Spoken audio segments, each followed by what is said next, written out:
नमस्कार. 1 जुलै 2024 पासून मुख्यमंत्री माझी लाडकी बहीण ही योजना महाराष्ट्रात सुरू करण्यात आली आणि त्या योजनेमध्ये बरेच इश्यू होते आणि ते सुधारण्यात येत आहेत. त्याचाच एक भाग म्हणून 12 जुलै रोजी एक नवीन जी आर काढण्यात आला. त्यामध्ये बऱ्याच सुधारणा सुचवण्यात आल्या आणि त्यांना मान्यता देण्यात आली. तर त्या नेमक्या सुधारणा काय आहेत ते आपण या व्हिडिओमध्ये पाहणार आहोत. याच्यामध्ये पहिला जो पॉईंट आहे तो त्यांनी सांगितलेला आहे की कुटुंबाची व्याख्या काय आहे. सदर योजनेसाठी कुटुंबाची व्याख्या खालीलप्रमाणे राहील असं म्हटलंय. याचा अर्थ कुटुंब याचा अर्थ पती पत्नी व त्यांची अविवाहित मुले आणि मुली असं म्हणण्यात आले. तर ही कुटुंबाची व्याख्या सांगण्याची का वेळ आली, तर याच्या आधी जो जी आर आला, जी सुधारणा करण्यात आली, त्याच्यात कुटुंबातील केवळ एक अविवाहित महिला असा शब्द होता. आता बऱ्याच जणांच्या बाबतीत असं झालं की दोन भाऊ आहेत, हा एक भाऊ आहे, हा एक भाऊ आहे, दोघांची नावं एकाच रेशन कार्डला आहेत आणि त्या दोघांना पण एक मुलगी आहे जिचं वय 21 वर्षापेक्षा जास्त आहे. तर या मुलीनं अप्लाय करायचं किंवा या मुलीनं अप्लाय करायचं याच्यामध्ये कन्फ्युजन होतं किंवा फॉर्म स्वतःच भरायचे असल्यामुळं या दोघींनी जरी अप्लाय केलं तर कुणाचं अप्रूव्ह करायचं आणि कुणाचं रिजेक्ट करायचं याच्यामध्ये कन्फ्युजन होतं. म्हणून कुटुंब म्हणजे पती पत्नी व त्यांची अविवाहित मुले, म्हणजे हे एक कुटुंब झालं आणि हे एक कुटुंब झालं. हे दोघे पती पत्नी आणि त्यांची मुलं हे एक कुटुंब झालं. तर यापैकी या कुटुंबातील केवळ एक अविवाहित महिला, म्हणजेच ही एक मुलगी आणि ही एक मुलगी असे दोन्ही पण अप्लाय करू शकतात. हे क्लिअर करण्यात आलेलं आहे. त्याच्यानंतर दुसरा पॉईंट आहे ते नवविवाहित महिलेच्या बाबतीत तिचे नाव रेशन कार्डावर लगेच लावणे शक्य होत नाही. त्यामुळे विवाह नोंदणी प्रमाणपत्र असलेल्या अशा नवविवाहित महिलेच्या पतीचे रेशन कार्ड हे उत्पन्नाचा दाखला म्हणून ग्राह्य धरण्यात यावे. आता बऱ्याच वेळा असं होतं की लग्न झाल्यानंतर रेशन कार्डमध्ये नाव लगेच लावणं शक्य नाही आणि अशा केसमध्ये इथं सर्वात महत्त्वाचा पॉईंट आहे तो विवाह नोंदणी प्रमाणपत्र असणं गरजेचं आहे. अशाच ज्या महिला आहेत त्यांच्या पतीचे रेशन कार्ड हे त्यांचा उत्पन्न दाखला म्हणून ग्राह्य धरण्यात यावं असं सांगण्यात आलेलं आहे. म्हणजे इथं जर आपण उत्पन्नाची दाखल्याची अट पाहिली तिथं उत्पन्न प्रमाणपत्र किंवा पिवळे किंवा केशरी रेशन कार्ड म्हटलेलं आहे. आता हे पिवळे किंवा केशरी रेशन कार्ड अपलोड करत असताना त्या महिलेचं नाव त्याच्यामध्ये असणं गरजेचं होतं. पण समजा ती महिला नवविवाहित आहे आणि तिच्याकडे विवाह नोंदणी प्रमाणपत्र आहे, तर अशा केसमध्ये त्या महिलेचं नाव त्या रेशन कार्डमध्ये नसलं तरी ते अपलोड करू शकता. ते पतीचं रेशन कार्ड म्हणून उत्पन्न दाखला म्हणून ते ग्राह्य धरण्यात येणार आहे. त्याच्यानंतर तिसरा पॉईंट आहे तो परराज्यात जन्म झालेल्या व ती सध्या महाराष्ट्रात वास्तव्यास असेल त्या महिलेच्या महाराष्ट्रातील अधिवास असणाऱ्या पुरुषाबरोबर विवाह केला असेल तर अशा बाबतीत त्याच्या पतीचे, आता ही कंडिशन पहिला पण सांगितली होती, पण इथं आपण पाहू शकता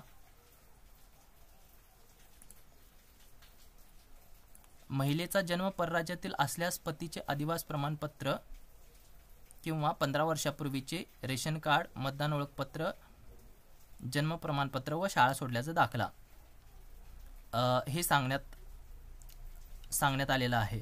आणि इथं जर पाहिलं आपण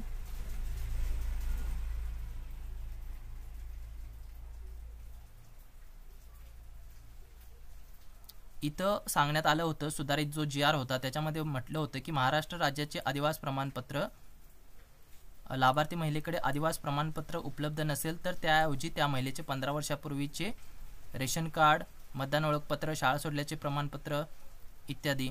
तर परराज्यात जन्म झालेल्या महिलेने महाराष्ट्रातील अधिवास असणाऱ्या पुरुषाबरोबर विवाह केला असेल तर अशा बाबतीत त्याच्या पतीचे जन्म दाखला, शाळा सोडल्याचे प्रमाणपत्र किंवा अधिवास प्रमाणपत्र हे एवढेच पॉईंट सांगितले होते. त्याच्यामध्ये 2 एक्स्ट्रा पॉईंट ॲड केलेले आहेत. ते म्हणजे पतीचे 15 वर्षापूर्वीचे रेशन कार्ड आणि 15 वर्षापूर्वीचे मतदान कार्ड हे देखील ग्राह्य धरण्यात यावे. इथं जन्म दाखला, शाळा सोडलेला दाखला किंवा अधिवास प्रमाणपत्र म्हणजे डोमिसाईल हे 3च डॉक्युमेंट सांगितले होते. त्यामध्ये आता सुधारणा करून 15 वर्षापूर्वीचे रेशन कार्ड आणि 15 वर्षापूर्वीचे मतदान कार्ड जर असेल पतीचं तर ते सुद्धा ग्राह्य धरण्यात येणार आहे. त्याच्यानंतर चौथा पॉईंट आहे तो म्हणजे सदर योजनेचा लाभ घेण्यासाठी पोस्टातील बँक खाते ग्राह्य धरण्यात यावे. आता इथं कंडिशन अशी होती, प्रॉब्लेम असा होता की ज्यांनी पोस्ट पेमेंट बँकेचं जे अकाउंट काढलेलं आहे आणि त्यांना जे कार्ड मिळालेलं आहे त्या कार्डवर बऱ्याच कार्डवर फक्त त्या अकाउंट धारकाचं नाव आणि त्यांचा अकाउंट नंबर एवढीच माहिती आहे, त्याच्यात IFSC कोड नाही आहे. तर फॉर्म भरत असताना, ऑनलाईन फॉर्म भरत असताना IFSC कोड टाकणं गरजेचं आहे आणि तो नेमका IFSC कोड कोणता आहे हे माहीत नसल्यामुळं ते अकाउंट चालत नाही किंवा पोस्टाचं खातं चालत नाही असं बऱ्याच जणांकडून सांगण्यात आलं. तर याचा जो IFSC कोड आहे पोस्ट पेमेंट बँकेचा तो एकच आहे ऑल इंडिया. तर हा जो IFSC कोड जो आहे तो आपण वापरू शकता. तरीसुद्धा आपण जवळच्या पोस्ट ऑफिसमध्ये एकदा कन्फर्म करून घ्या की IFSC कोड काय टाकायचा आहे. त्यामुळं हे जे कन्फ्युजन होतं हे सुद्धा दूर करण्यात आलेलं आहे की पोस्टाचं जर खातं असेल पोस्ट पेमेंट बँकेचं तर ते ग्राह्य धरायचे किंवा नाही. त्याच्यानंतर 5वा पॉईंट आहे योजनेच्या ऑफलाईन अर्जावरील लाभार्थी महिलेच्या फोटो काढून तो ऑनलाईन अर्ज दाखल करण्यासाठी ग्राह्य धरण्यात यावे.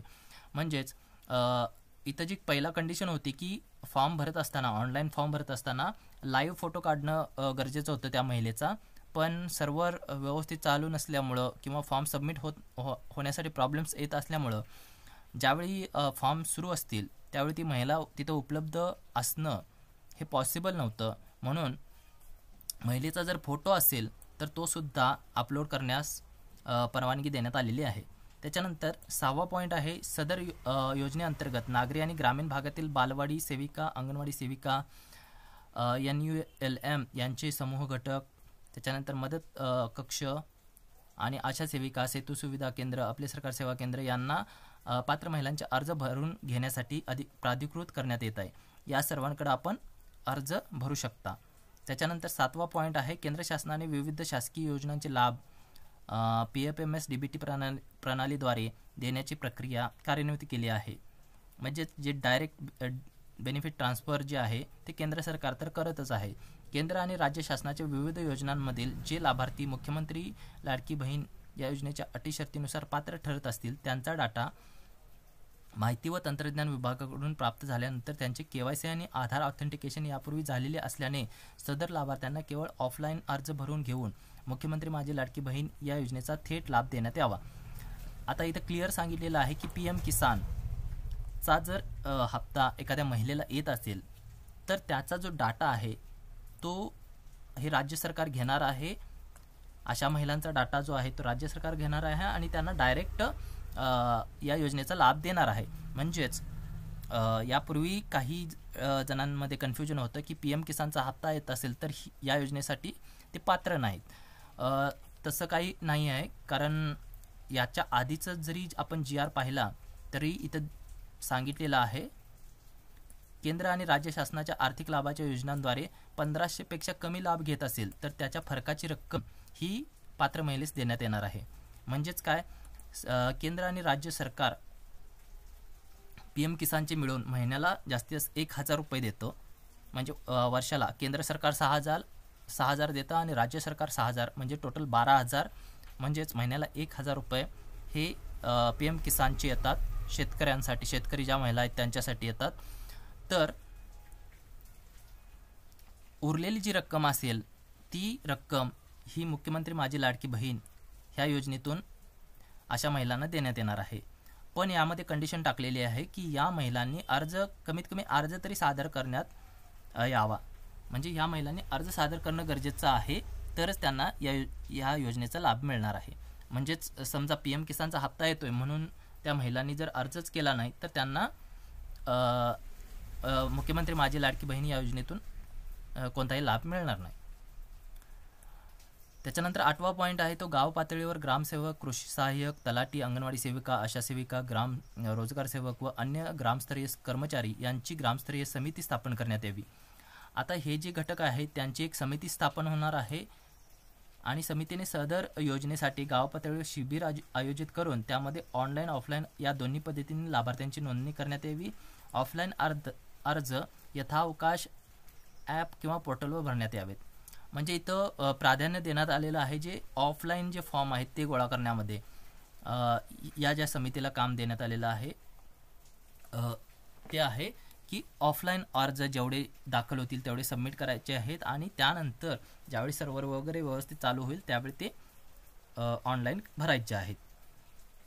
9वा पॉईंट सांगितलेला आहे की ग्रामस्तरीय समितीमार्फत अंतिम लाभार्थी महिलांच्या यादीचे प्रत्यक्ष निवारी आणि आवश्यकतेनुसार गाव चावडीवर वाचन करण्यात यावे. तसेच सदर यादी ग्रामपंचायत अंगणवाडी केंद्र येथे प्रसिद्ध करण्यात यावी. सदर प्रसिद्ध करण्यात आलेल्या यादीवर हरकती प्राप्त झाल्यास त्याचे निराकरण करण्यात यावे. तसेच दुरुस्ती किंवा डुप्लिकेशन टाळण्यात यावी. आता याचा अर्थ असा होतो की पूर्णपणे जे आहेत ते अधिकार देण्यात आलेले आहेत या समितीला की लाभार्थी जे आहेत ते निवडायचे आहेत या समितीनं आणि त्यांची यादी बनवायची आहे आणि ती यादी पुढं अप्रूव्हलसाठी पाठवायची आहे. त्यामुळं ज्यांनी ऑनलाईन फॉर्म भरलेले आहेत स्वतः त्यांनीसुद्धा या समितीकडे आपले अर्ज जे आहेत ते तुमच्या रजिस्ट्रेशन नंबरनुसार जे ऑनलाईन सबमिट केल्यानंतर जो नंबर येतो ते नंबर टाकून या समितीकडे द्यायचे आहेत आणि चेक करायचं आहे की या समितीने जी लिस्ट बनवलेली आहे त्याच्यामध्ये तुमचं नाव आहे किंवा नाही.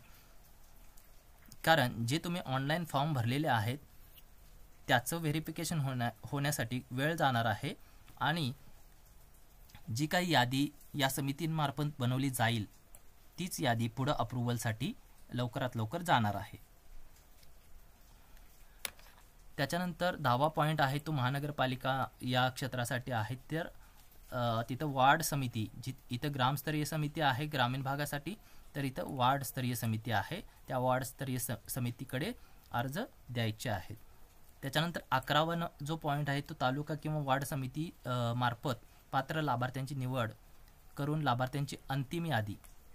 इथं पण तेच दिलेलं आहे. जी वार्डस्तरीय समिती आहे त्यांनाच अंतिम यादी प्रसिद्ध करण्याचे अधिकार देण्यात आलेले आहेत आणि जिल्हास्तरीय समितीने तालुकास्तरीय समितीवर देखरेख व संनियंत्रण ठेवण्यात यावे.